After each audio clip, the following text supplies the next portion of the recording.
हाँ तो दोस्तों, पिछले क्लास में हम आप लोगों को हिंदी का व्याकरण पढ़ा रहे थे, जिसमें आप लोगों को हम व्याकरण में का जो बेसिक चीज़ है, लिपि, भाषा वगैरह बताए थे। तो आज हम लोग मेनली व्याकरण शुरू करते हैं वर्ण विचार से।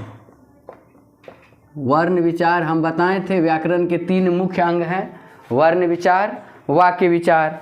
हम बताए थे आप लोगों को व्याकरण के 3 मुख्य अंग हैं, वर्ण विचार, वाक्य विचार और शब्द विचार। वर्ण विचार, वाक्य विचार और छंद विचार। तो सबसे पहले बात करते हैं हम वर्ण विचार की। तो वर्ण विचार में हम समझेंगे कि वर्ण क्या होता है। आप लोग बचपन से ये सारी चीज़ें पढ़ते आए हैं और बस उसको थोड़ी सी रिवाइज करने की ज़रूरत है, ताकि एग्जाम में जो आए तो हम लोग उसमें कन्फ्यूज ना करें। नहीं तो अधिकतर क्या होता है कि हम लोग इसमें कन्फ्यूज कर जाते हैं। तो हम बात करते हैं वर्ण विचार का। वर्ण विचार में सबसे पहले हम बात करते हैं वर्ण का। तो भाषा के सबसे छोटी इकाई को हम लोग क्या कहते हैं? वर्ण कहते हैं। भाषा के सबसे छोटी इकाई को वर्ण कहते हैं। भाषा की सबसे छोटी इकाई को वर्ण कहते हैं, जिसको खंड न किया जा सके। भाषा के सबसे छोटी इकाई जिसका खंड न किया जा सके, उसको हम लोग क्या कहते हैं? वर्ण कहते हैं। या फिर वर्ण का दूसरा बात हम कह सकते हैं, दूसरा परिभाषा कह सकते हैं, भाषा की लिखित अभिव्यक्ति के लिए उच्चारित की गई ध्वनियों के लिए लिखित किए गए चिन्ह को वर्ण कहते हैं। भाषा के लिखित अभिव्यक्ति के लिए जो उच्चारित करते हैं, भाषा जो हम लोग उच्चारण करते हैं, उसके लिए कैसे हम दूसरे को पहुंचाएंगे। मान लीजिए हम यहाँ बोल दिए तो अभी रिकॉर्ड हो रही है, या फिर कोई ऐसी बात है जो हम बोल दिए और दूसरे को भेजना है जो यहाँ नहीं है। तो आज के समय से पहले जो है ऐसी व्यवस्थाएं नहीं थी, तो उसके लिए कुछ चिन्ह डिनोट कर दिए गए, तो उसको हम लोग क्या कहते हैं? वर्ण कहते हैं। जैसे मान लीजिए अभी हम लोग कहते हैं कि ये नाक है। हमारे पूर्वज जो थे इसको अगर कान कहते तो हम लोग कहते हैं मनुष्य को 1 कान होता है, 2 नाक होता है। नाम बदल देते हैं, उसका डिनोटेशन जो है पहले जो कर दिया गया कि हमारी ये 2 आँख है, हम लोग कहते हैं 2 पैर है, तो वैसे ही इसको बदल देने से ये बदल जाता है। तो वैसे ही कुछ चिन्ह फिक्स कर दिए गए, जिसको हम लोग क्या कहते हैं? वर्ण कहते हैं। तो हिंदी वर्णमाला का शुरुआत होता है वर्ण से, और वर्णों के क्रमबद्ध समूह को हम लोग क्या कहते हैं? वर्णमाला कहते हैं। वर्णों के क्रमबद्ध समूह को हम लोग क्या कहते हैं? वर्णमाला कहते हैं। वर्णों के क्रमबद्ध समूह को वर्णमाला कहते हैं। तब बात आती है कि वर्णमाला और वर्ण में क्या क्या होता है। तो बात अब आगे करते हैं हम लोग कि वर्णमाला में कितने वर्ण हैं। अगर हम बात करते हैं कि वर्णों के क्रमबद्ध समूह को, वर्णों के समूह को हम लोग वर्णमाला कहते हैं, तो वर्णमाला में कितने हैं? तो हिंदी वर्णमाला में कुल 52 वर्ण हैं। हिंदी वर्णमाला में कुल 52 वर्ण हैं। हिंदी वर्णमाला में कुल 52 वर्ण हैं, जिसमें आता है स्वर, व्यंजन, जिसमें क्या क्या आता है? स्वर, व्यंजन, संयुक्त व्यंजन,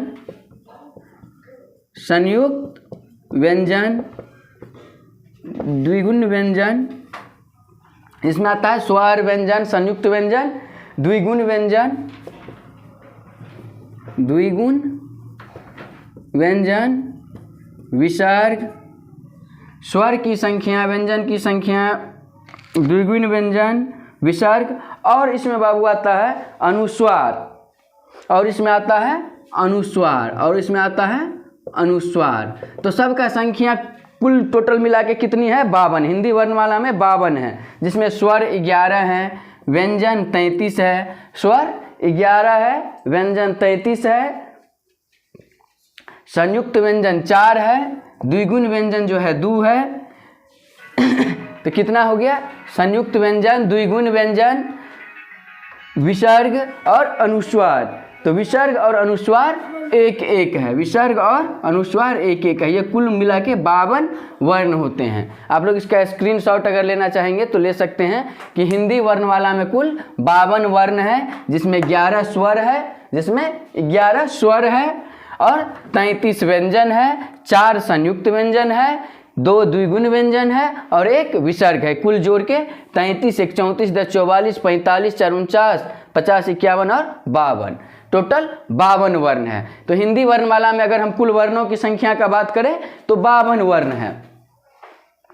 ठीक है, तब इसको हम लोग मिटाते हैं। अब आगे बढ़ते हैं हम लोग कि अगर वर्ण का बात करें तो वर्ण कितने तरह के होते हैं। हिंदी वर्णमाला में वर्णों की संख्या हम लोग समझ गए, हिंदी वर्णमाला में वर्णों की संख्या समझ गए। अब बात करते हैं कि वर्ण क्या, वर्ण में आप लोग को आता है अ से लेके और ह तक जो हम लोग लिखते हैं, ये सारे वर्ण ही हैं, इसके अलग अलग क्लासिफिकेशन है। अब आगे बढ़ते हैं हम लोग कि वर्ण कितने तरह के होते हैं। तो अगर हम वर्ण का बात करें भैया तो ये 2 तरह का होता है।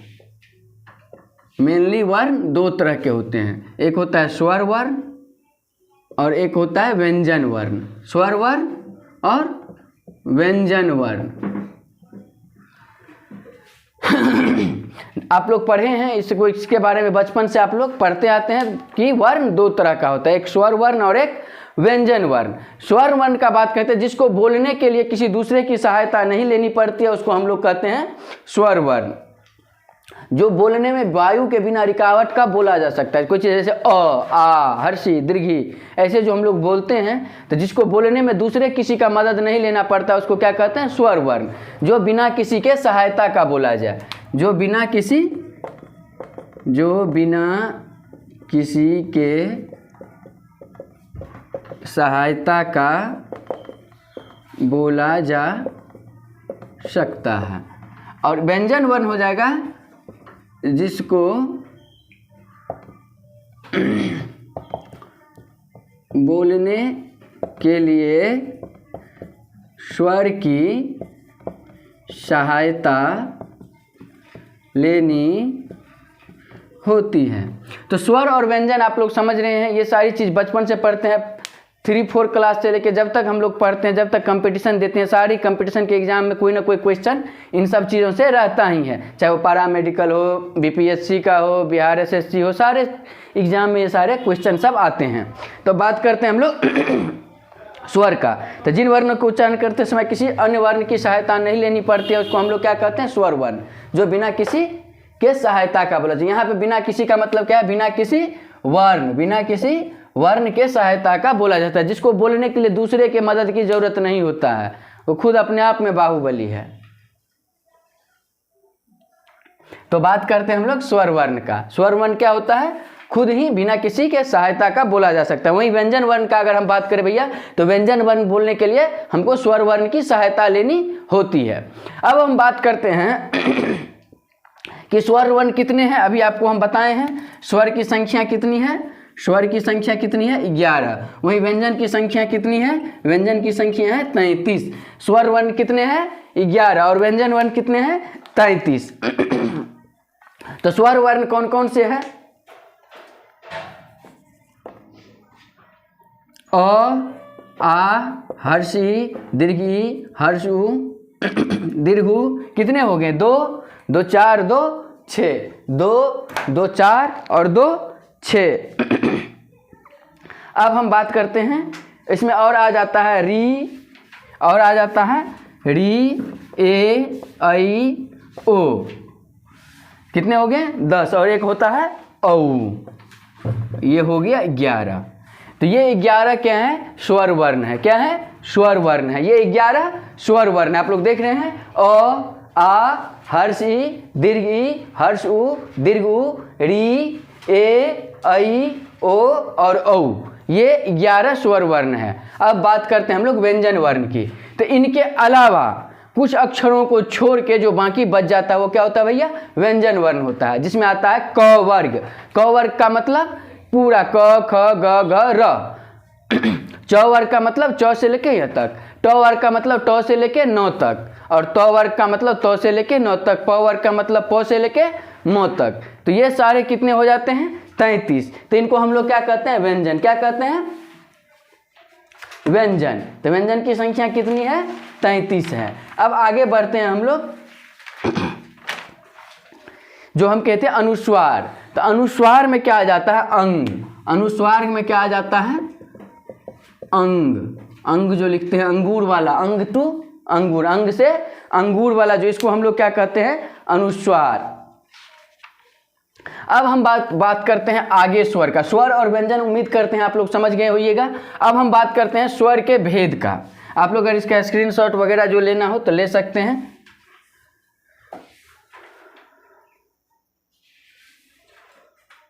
हाँ, तो अब बात करते हैं हम लोग इसके भेद का। स्वर के भेद का अगर हम बात करें तो स्वर के भी भेद होते हैं, स्वर के भी भेद होते हैं। तो स्वर के 3 भेद होते हैं, हर्ष स्वर, दीर्घ स्वर और प्लुत स्वर। स्वर के 3 भेद होते हैं, हर्ष स्वर, दीर्घ स्वर और प्लुत स्वर। तो स्वर वर्ण का अगर बात करें हम लोग, स्वर वर्ण के भेद का, अगर हम स्वर वर्ण के भेद का बात करें तो एक होता है हर्ष स्वर, एक होता है दीर्घ स्वर, एक होता है प्लुत स्वर। हर्ष स्वर, दीर्घ स्वर और प्लुत स्वर। हर्ष स्वर, स्वर वर्ण के 3 भेद, हर्ष स्वर, दीर्घ स्वर और प्लुत स्वर। तो अब बात करते हैं इसका हम कैसे क्लासीफाई करें। तो जिन शब्दों को बोलने में सबसे कम समय लगता है, जिन स्वर वर्ण को बोलने में बाकी स्वर वर्ण के तुलना में कम समय लगता है, उसको हम लोग कहते हैं भैया हर्ष स्वर। जिस स्वर वर्ण को बोलने में बाकी शब्दों के समय में कम समय लगता है उसे क्या कहते हैं, हर्ष स्वर। इनकी संख्या 4 होती है। जिसको बोलने में बाकी स्वर वर्णों के तुलना में कम समय लगता है उसको हम लोग क्या कहते हैं, हर्ष स्वर, और इनकी संख्या 4 होती है। इनके संख्या की बात करें हम लोग तो संख्या होती है अ, आ, देखिए इसको बोलने में एकदम कम समय लगता है, इसकी संख्या होती है अ, ई, उ और री, ये 4 हैं। हर्ष स्वर 4 है, इसको बोलने में बहुत कम समय लगता है। ऋषि देखिए हम लोग बोलते हैं ऋषि, री देखिए बहुत कम समय में निपट जाता है। हर्ष ई जो होता है इसको हम लोग हर्ष ई दीर्घी का हम लोग बचपन में तो कहते हैं बड़ी ई छोटी, लेकिन एक्चुअली में इसका क्लासिफिकेशन इसलिए होता है हर्ष ईकार और दीर्घीकार। इसके मात्रा का बात हम आगे करेंगे। चलिए तब आगे बढ़ते हैं। हर्ष स्वर के बाद दीर्घ स्वर। तो दीर्घ देख रहे हैं, नाम से ही पता चल रहा है दीर्घ, दीर्घ मतलब बड़ा। हर्ष के बाद आता है दीर्घ स्वर, दीर्घ मतलब बड़ा। दीर्घ स्वर का मतलब होता है कि जिसको हर्ष स्वर से 2 गुना समय लगता है, जिसको बोलने में कम समय लगे वो हर्ष स्वर। जिस वर्ण को बोलने में कम समय लगता है उसे क्या कहते हैं, हर्ष स्वर। क्या कहते हैं भैया, हर्ष स्वर। और जिसको बोलने में, जिस वर्ण को बोलने में हर्ष स्वर का 2 गुना समय लगता है, 2 गुना समय लगता है, तो उसको हम लोग क्या कहते हैं, दीर्घ स्वर। जिस स्वर को बोलने में हर्ष स्वर का 2 गुना समय लगता है तो उसको हम लोग क्या कहते हैं, दीर्घ स्वर। इनकी संख्या 7 है, इनकी संख्या 7 है। इसकी कुल संख्या कितनी है, 7 है। आप लोग सोचिए तो क्या क्या है, आप लोग सब पढ़े लिखे लोग हैं, बताइए तो। जो भी देखिएगा बच्चों को छोड़ के वो सब जानते हैं, हम लोग बचपन से इसको पढ़ते आए हैं। इनकी संख्या 7 है।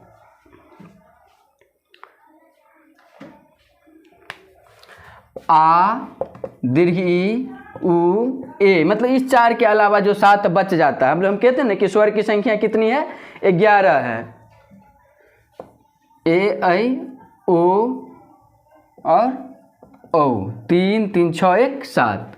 ये 7 क्या हो गया, दीर्घ स्वर। ये 7 की संख्या किसकी हो गई, दीर्घ स्वर। अब बात करते हैं हम लोग प्लुत स्वर का।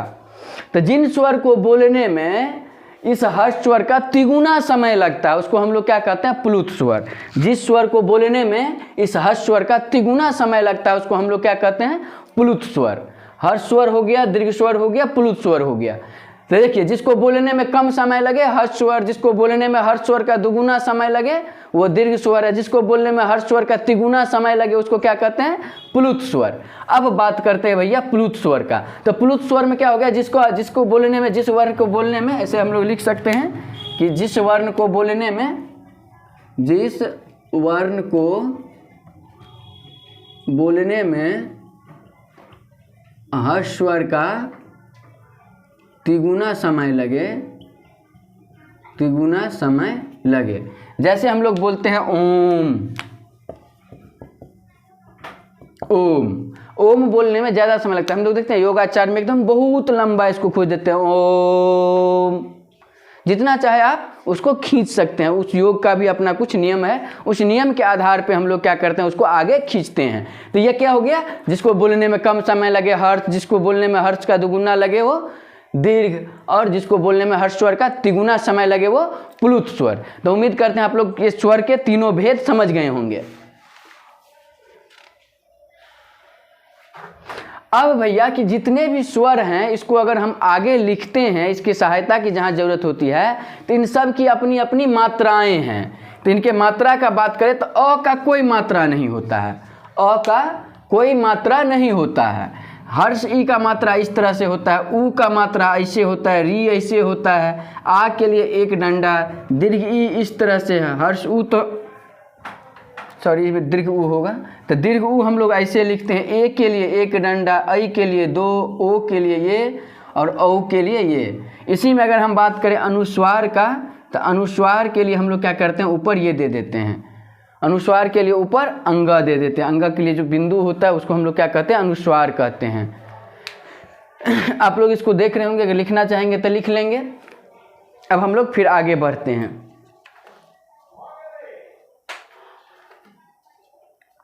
और इनके कुछ नियम हैं जो आप लोगों को हम बताएंगे। तो फिर आगे है, अब हम बढ़ते हैं। तो आगे बढ़ते हैं, तो आगे हम आप लोगों को बताएं मात्रा। तो मात्रा में क्या बताएं कि व्यंजन के लिए, स्वर के लिए व्यंजन के साथ जिन चिन्हों का प्रयोग करते हैं उसको क्या कहते हैं, मात्रा। जैसे आ के लिए ये, ओ के लिए ये, हर्ष ई के लिए ऐसे, दीर्घ ई के लिए ऐसे, तो इसको हम लोग कहते हैं मात्रा।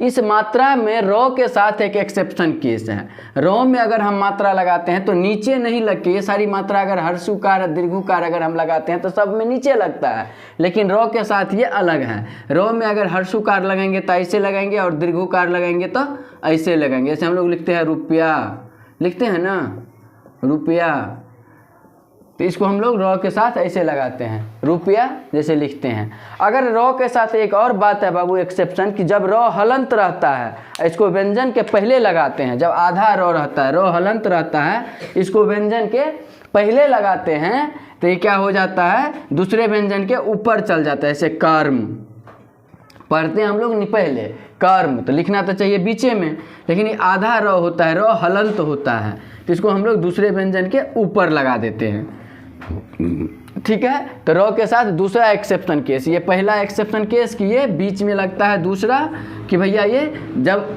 व्यंजन के पहले आता है जिसका उच्चारण आधा होता है तो क्या हो जाता है, दूसरे व्यंजन के ऊपर हो जाता है। अब इस रॉ के साथ तीसरा केस ये है कि व्यंजन के बाद जो लगाया जाता है तो उसको बाद में हम लोग इस तरह से, व्यंजन के बाद अगर तीसरा केस में लगाया जाता है, व्यंजन के बाद लगाया जाता है तो इसको इस तरह से लिखते हैं प्रगति।